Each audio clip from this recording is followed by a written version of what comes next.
Now to the supplementary budget debate in Parliament, where the former administration's poor planning said to be behind the Ministry of National Security's increased budget. The man at the helm, the Honourable Wayne Munro, disclosing this morning that they've been given an added $2.1 million.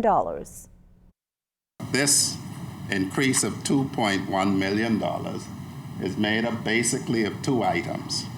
The first relates to COVID enforcement, and the second relates to expenses related to electronic monitoring of persons on bail and ordered monitored by the courts. We entered lockdown, Madam Speaker, if my memory doesn't fail me, March of 2020. This budget that the supplemental budget addresses was passed in this place in 2021, more than a year after we entered lockdown. It was therefore completely foreseeable that the COVID enforcement unit would require the level of funding that the supplementary budget now makes for it. Munro says the increase also accounts for some $400,000 in contracts for people charged with enforcing COVID-19 rules, but who were without contracts. Munro again shared that some $7,000 a month was paid for a tag to enforce quarantine, something he accepts was useful but was never used, and this despite the bill being paid.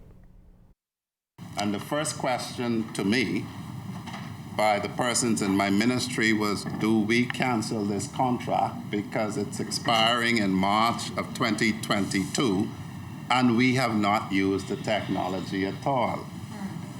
Well, I can assure the member for Kalani that when I put that question to the member for Tall Pines, he very quickly told me no.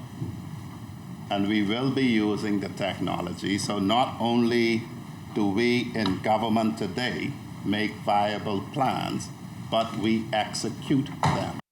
If you missed anything, we've got you covered. Subscribe to our ZNS Network YouTube channel and follow us on our social media platforms, Facebook, Instagram, and Twitter for breaking news, live event coverage, web exclusives, and much more.